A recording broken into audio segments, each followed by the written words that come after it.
Kesempatan itu hanya datang, hanya mengetuk kepada orang yang sudah siap. Ya. Hasil tidak akan mengkhianati usaha. Ah, Atau usaha iya, tidak akan iya. mengkhianati hasil.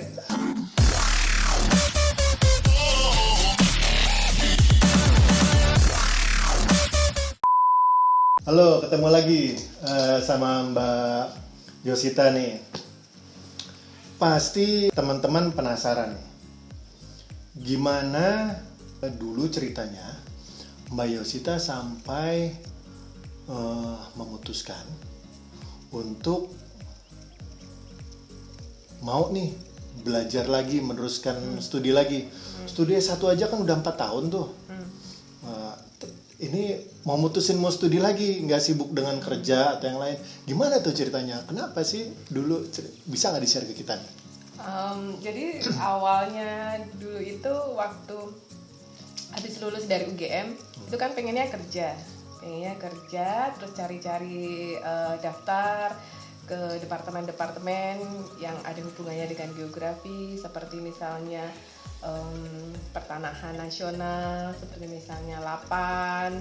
Nah itu ikutan, semua CPNS seperti itu ikutan, tapi ada yang sudah mau lolos tapi tidak direstui oleh orang tua karena harus ke luar kota. Jadi kan harus ditempatkan di luar kota kalau misalnya ini. Jadi akhirnya ada lowongan dosen di UNY itu di Jogja. Saya ikutan, tapi di sana sebelum kita ikut mendaftar CPNS dosen harus ada tanda tangan kontrak bahwa kalau sudah keterima harus mau studi lanjut. Itulah yang mendasari saya untuk lalu kemudian studi lanjut. Tapi saat itu belum kepikiran untuk mau lanjut di mana. Kepikirannya masih nanti lanjutnya di geografi UGM lagi. Seperti itu, ambil S2. Jadi dari situ Oke. kayak semacam kewajiban bagi saya kalau misalnya sudah jadi dosen, itu harus studi lanjut S2. Oke. Wah, ini menarik nih. Kan fakultas menyelesaikan S1 di Fakultas Geografi. Iya, benar. Terus dan bidangnya pengendaraan jauh dan kartografi. Nah, lalu kenapa nih S2-nya ngambil di bidang pendidikan? Apakah ada passion tersendiri di bidang ini? Nah, itu juga terkait syarat yang di CPNS jadi dosen waktu itu. Jadi syaratnya pihak Fakultas Ilmu Pendidikan minta 1 dosen di bidang IPS yang geografi untuk masuk di Fakultas Ilmu Pendidikan. Gitu. Jadi, tetapi setelah masuk nanti ternyata tidak boleh mengambil ilmu murni lagi, tapi harus mengambil pendidikan. Dari situlah saya sudah istilahnya tutup buku untuk bisa melanjutkan ke ilmu murni geografi. Sehingga saya bidangnya adalah mempelajari ilmu geografi tetapi melalui pendidikan. Jadi pendidikan IPS yang paling mendekati. Iya. Wah, itu proses yang nggak singkat juga tuh, 2 tahun kan ya? Untuk ambil pendidikan magister tuh. Iya, betul. Sambil kerja juga. Iya. Wah, luar biasa. Nah, setelah lulus magister ilmu pendidikan di UNY, itu saya lihat di CV-nya nih ada lagi nih Master of Education di University of Adelaide. Nah, itu gimana ceritanya tuh? Jadi sebenarnya itu kayak semacam kecelakaan tapi yang bahagia gitu ya. Jadi karena awalnya dulu harus mengambil S2 bidang pendidikan. Saya juga orientasinya adalah gimana bisa sekolah lagi tapi dengan beasiswa. Nah, kebanyakan beasiswa itu kan di luar negeri. Kalau di Indonesia kebanyakan bayar sendiri. Sehingga sewaktu saya menjadi dosen, saya fokusnya adalah mencari beasiswa, entah itu dimanapun. Nah, yang paling banyak di luar negeri ya sudah saya ikutin pameran-pameran luar negeri, yang pameran-pameran pendidikan, yang ngasih tips-tips gimana caranya bisa mendapatkan beasiswa, juga bisa mendapatkan universitas di luar negeri. Jadi seperti itu.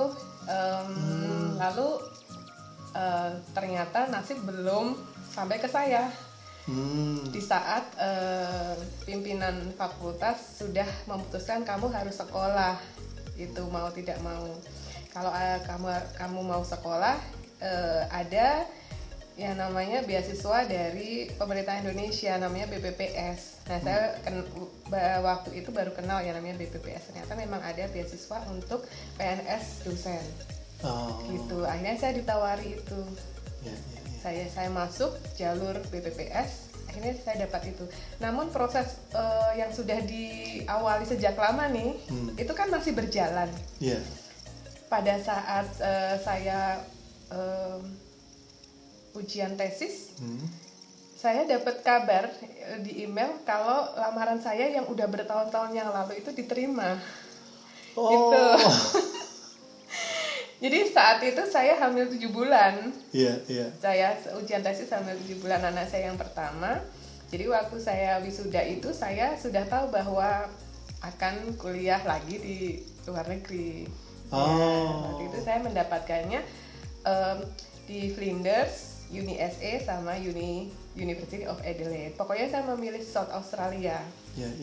Tiga-tiganya saya apply, saya lamar, dan semuanya dapat. Ada satu lagi yang di University of New England yang di New South Wales. Gitu. Nah, semuanya keterima, tetapi belum keterima beasiswanya. Jadi kan nggak semacam itu dulu namanya LOA, Letter of Acceptance. Ya, kalau sekarang namanya Unconditional Offer. Kalau dulu namanya LOA. Saya dapat LOA dari Flinders dan dari University of Adelaide. Lalu saya sebelum ujian tesis saya lamar ke beasiswa Dikti. Nah, pada saat saya ujian tesis itu saya dinyatakan diterima. Tapi saya diterimanya ternyata bukan University of Adelaide, saya diterima di University of New England di New South Wales. Gitu. Jadi saya tahunya akan pergi ke sana. Ini untuk S2 di luar negeri. Yang S2 di luar negeri. Jadi saya tahu saya akan melanjutkan studi di luar negeri saat saya ujian tesis MPD di Indonesia. Jadi proses melamar untuk studi di luar negeri itu sampai akhirnya menerima letter of acceptance itu bisa untuk mendapatkan gelar magister pendidikan di Indonesia. Cukup itu waktu tunggunya ya. Iya. Sambil menunggu saya dapat gelar jadinya. Luar biasa. Saya juga terima ini nih pertanyaan nih. Ada pertanyaan dari teman-teman di Indonesia. Ini kalau di Yogyakarta itu di mana ya kita bisa dapat informasi mengenai mungkin beasiswa atau universitas yang di luar negeri.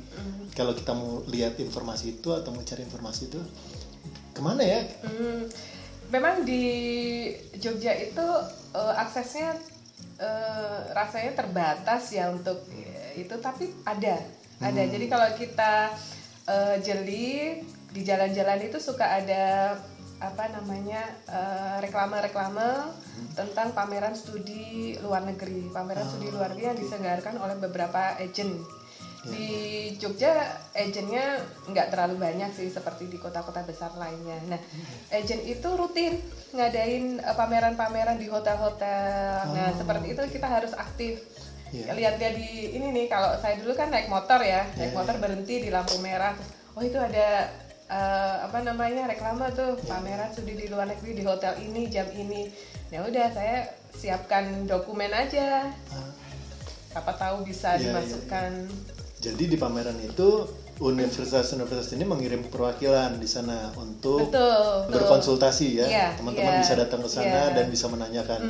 Kalau bisa sih kita sudah siap dengan dokumen. Kalau zaman-zaman dulu kan belum ada handphone yang bisa scan atau apa. Jadi kita langsung yang file aja, yang dibawa file dokumen kertas itu aja dibawa, kayak semacam ijazah. Ini bukti bahasa Inggris. Oke. Wah, menarik nih. Ini informasi sangat berharga nih teman-teman ya. Lalu kembali lagi nih setelah terima letter of acceptance yang ternyata diterimanya di University of New England. University of New England, New South Wales. Nah, tapi ternyata berakhir dengan program pendidikannya berjalannya di Adelaide nih. Iya. Ini gimana ceritanya nih? Jadi waktu itu yang mewawancarai seorang profesor itu mengatakan, kamu sudah ngelamar kemana aja gitu. Saya ngelamarnya di sini saya sebutkan tuh. Lalu menurut si profesor itu the University of Adelaide itu bagus untuk education, tapi saya lihat IELTS-nya itu harus 6,5, sementara di University of New England itu 6 bisa. Gitu. Okay. Jadi saya punya IELTS itu 6,5, tetapi writing-nya masih saya punya 6 gitu, tapi writingnya sudah 6 dan overall itu 6. Okay. Nah terus si bapak itu bilang kalau kamu bisa upgrade IELTS, saya tunggu untuk aplikasi berikutnya gitu. Jadi bisa jadi sistem dikti waktu itu memang kita bisa korespondensi untuk mengupgrade nilai supaya kita diarahkan untuk mendapatkan sekolah yang terbaik gitu. Akhirnya saya memang waktu itu untuk tes IELTS saya memang continue, saya bayar sendiri itu karena saya memang penasaran supaya maunya saya mendapatkan 6,5 gitu. Jadi pada saat saya mendapatkan LOE itu sebenarnya saya sudah punya IELTS yang 6,5 sehingga saat profesor yang mewawancarai saya mengatakan kamu mau nggak upgrade untuk mendapatkan tempat yang terbaik untuk studimu, silakan kamu upgrade gitu. Nanti kami yang akan memproses gitu. Iya. Sehingga dikasih waktu beberapa bulan, 2 bulan, itu akhirnya saya mendapatkan full LOE dari University of Adelaide dan beasiswa dari Dikti yang sudah ada tulisannya bahwa saya studinya di University of Adelaide. Okay. Wah, ini terlihat sekali nih ya, kalau memang kita mau mengejar cita-cita kita, itu kita harus mau meluangkan waktu untuk mempersiapkan diri kita dari jauh hari. Ini membuktikan nih pepatah yang bilang bahwa kesempatan itu hanya mengetuk kepada orang yang sudah siap. Hasil tidak akan mengkhianati usaha. Usaha tidak akan mengkhianati hasil. Ya. Jadi akhirnya keterimalah di Adelaide ya. Wah, terus karena memang pilihannya adalah pengennya di South Australia, manapun itu. Tapi akhirnya saya cari alternatif yang lain juga. University of New England yang IELTS-nya mau 6. Gitu. Wah, itu 2 tahun lagi berarti ya. 2 tahun lagi pendidikan di sini. Iya, betul. Nah, itu kan tadi sudah terima LOE untuk Australia saat wisuda. Terus sudah lagi hamil 7 bulan. Berarti sudah menikah, sudah berkeluarga. Suami juga sudah berkarir. Iya, betul. Nah, lalu memutuskan untuk pergi ke luar negeri selama 2 tahun. Ini kan untuk beberapa orang mungkin bisa jadi sebuah keputusan yang besar nih. Lalu gimana mensiasatinya waktu itu sehingga akhirnya bisa berangkat tuh? Alhamdulillah sih sepertinya waktu itu kan suami memang tidak tertarik untuk menjadi PNS. Ketika saya diterima PNS, suami nggak mau daftar PNS manapun gitu. Jadi ketika peluang mendapatkan sekolah di manapun, dia bisa resign gitu. Dan alhamdulillah suami setuju aja sih untuk ini dan mendukung. Wah, ini beruntung juga ya. Iya, saya termasuk yang beruntung. Karena suami saya nggak tertarik untuk menjadi PNS. Jadi ini dong, diboyong lah akhirnya sekeluarga pindah ke Adelaide. Iya. Itu setelah lahiran. Setelah lahir, karena saya minta diver dulu. Sulit nggak sih proses untuk pindah dari Indonesia ke Adelaide untuk cari akomodasi rumah, mengenal cara bertransportasi di Adelaide? Ini kan negara orang ya. Itu dulu gimana tuh, ada komunikasi kah dulu dengan teman-teman yang ada di Adelaide sebelumnya atau?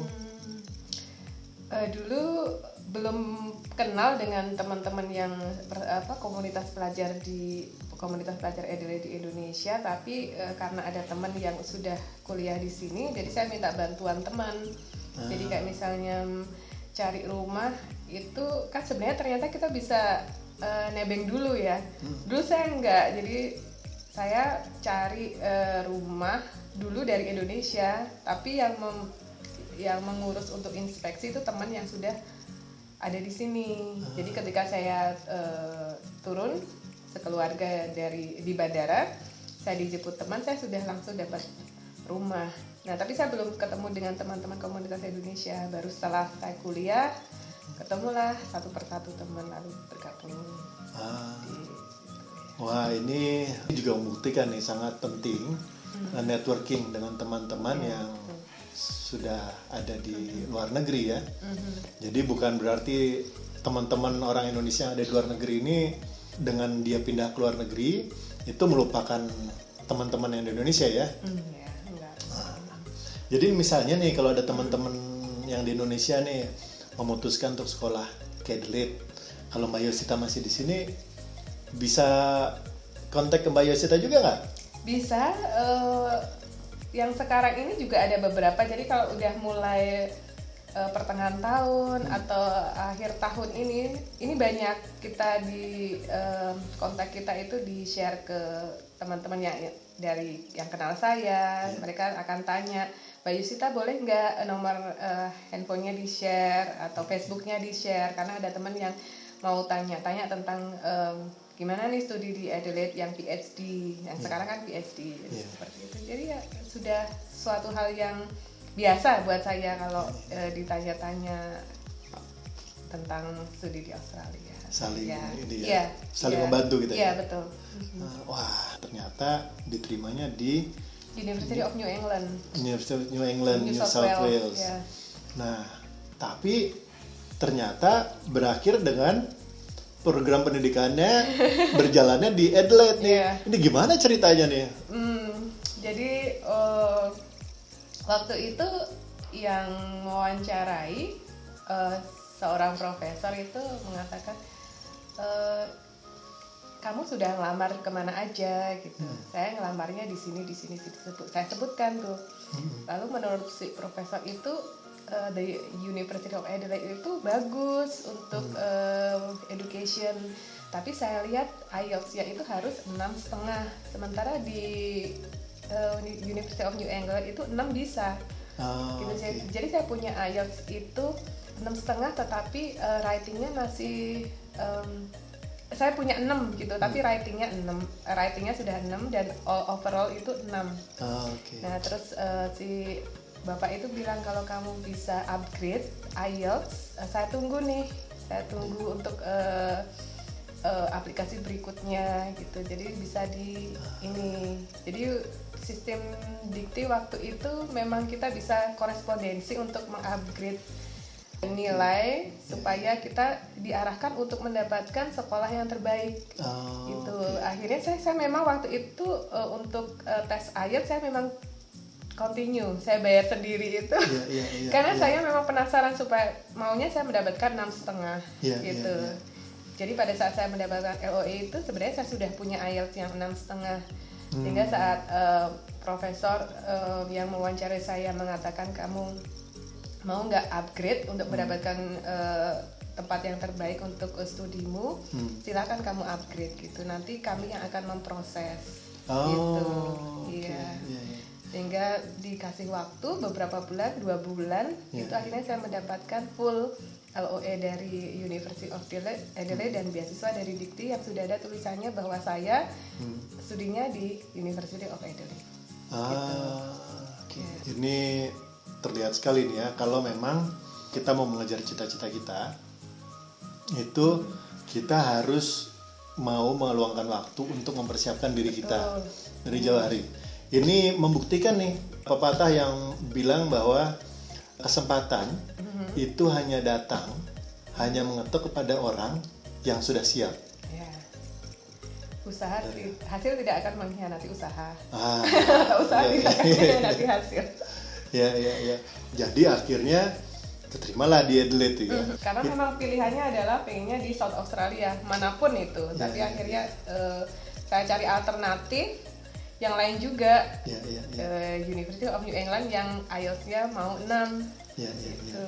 Ini boleh tahu nggak kita, apakah ada peran pengalaman Mbak Yosita waktu ngambil S2 di luar negeri sehingga akhirnya itu yang membuat Mbak Yosita termotivasi untuk sekolah S3 ke luar negeri lagi?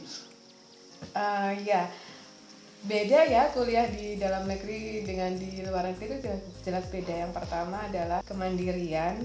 Kemandirian itu karena kita jauh dari keluarga, terutama orang tua nih ya, jauh dari orang tua. Jadi kalau ada apa-apa kita tuh minta bantuan ke teman, dan minta bantuan ke teman itu kan nggak mudah ya, dan kita punya rasa sungkan juga. Nah, di saat pengalaman S2 itu saya justru mendapatkan nilai tambah di terutama di bagian soft skill. Soft skill saya menjadi lebih bervariasi, lebih meningkat. Jadi kayak seperti misalnya problem solving, cara berpikir saya, cara menganalisa harus sendiri, lalu kemudian berbagi dengan teman, saling toleransi, memahami budaya yang berbeda, itu muncul di sini gitu. Dan soft skill yang lain seperti kehidupan yang nyaman ya di luar negeri itu jelas sebuah nilai plus buat para student di sini. Jadi orang itu di sini tidak mudah untuk saling berkata kasar ya, mereka juga akan selalu senang untuk mengucapkan excuse me, thank you. Itu sebuah budaya yang simple tapi buat kita itu membuat kita itu sepertinya hidup ini ya harus seperti itu, tidak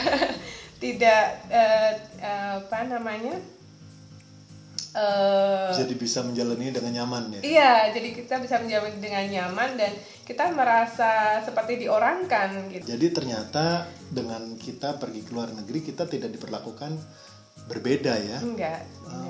Ya, jadi senang sih kalau terutama di South Australia ini ya, kalau ketemu tetangga-tetangga itu kan kita masih yang good morning gitu, masih yang sampai sekarang masih nih? Masih, jadi senang.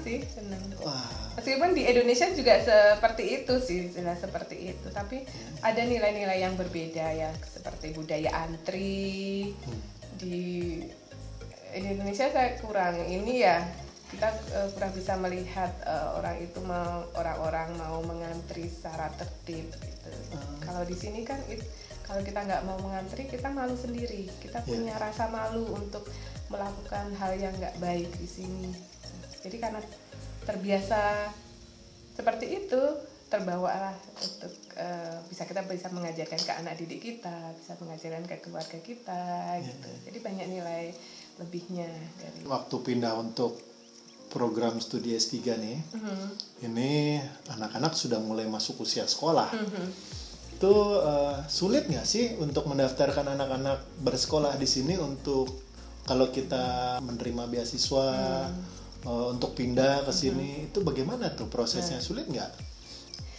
Bisa kasih tips kalau misalnya mau sekolah di luar negeri itu harus beasiswa, lebih baik beasiswa karena kita mendapatkan beberapa fasilitas.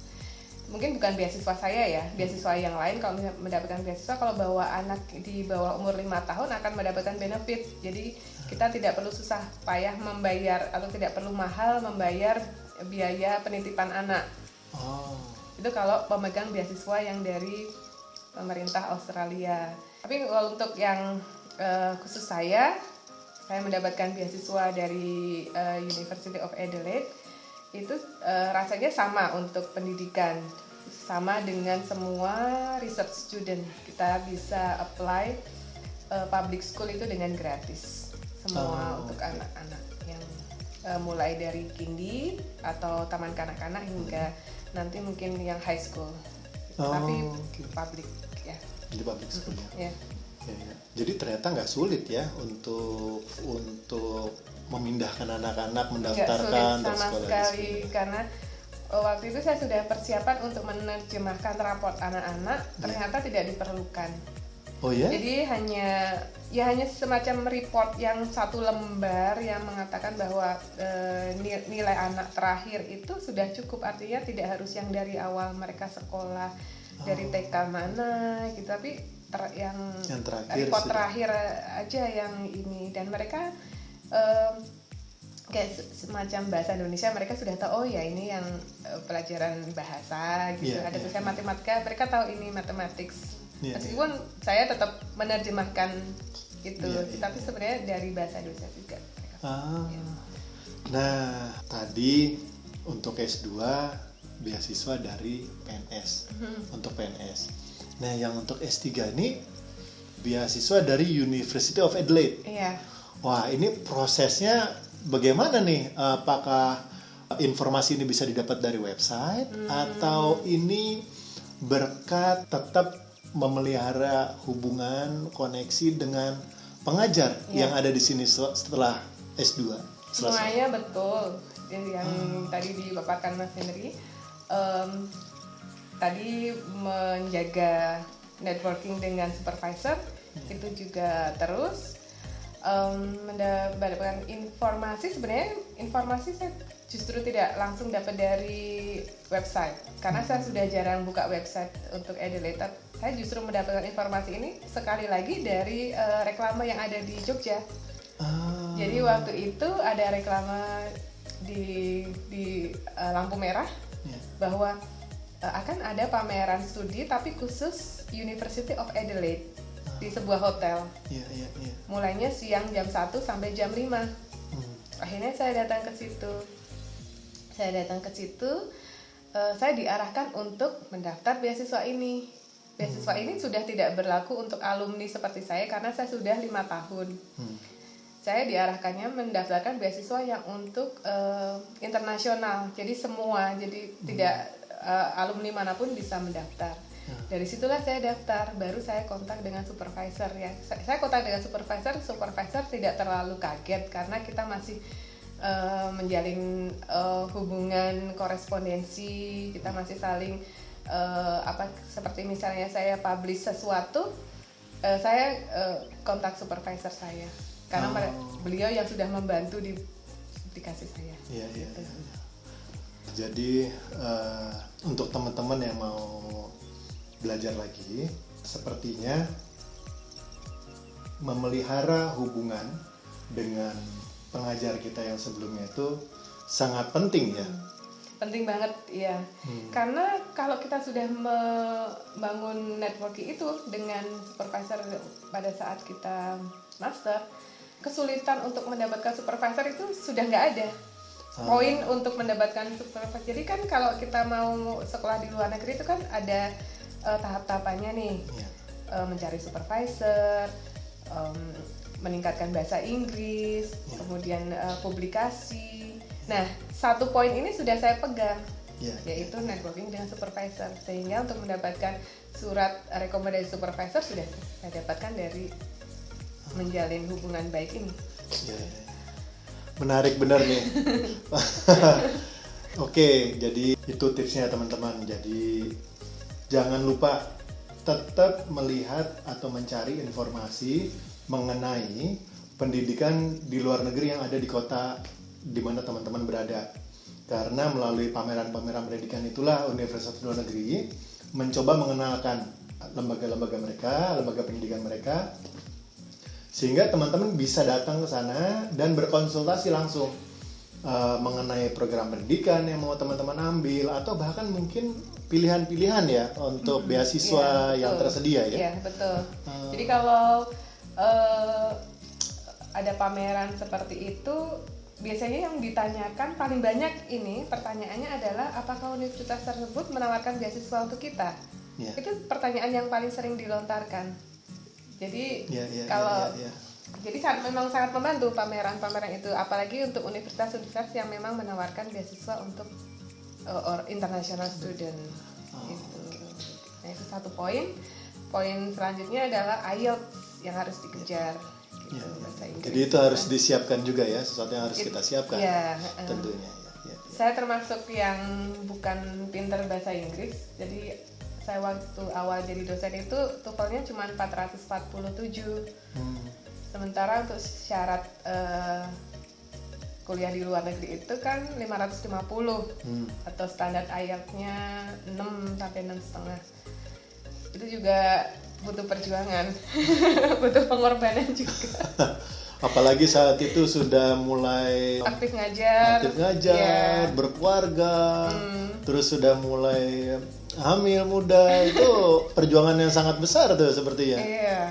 Tapi perjuangan itu terbayar. Ya. Wah, terima kasih Mbak Yosita untuk sharing mengenai tips and tricksnya nih.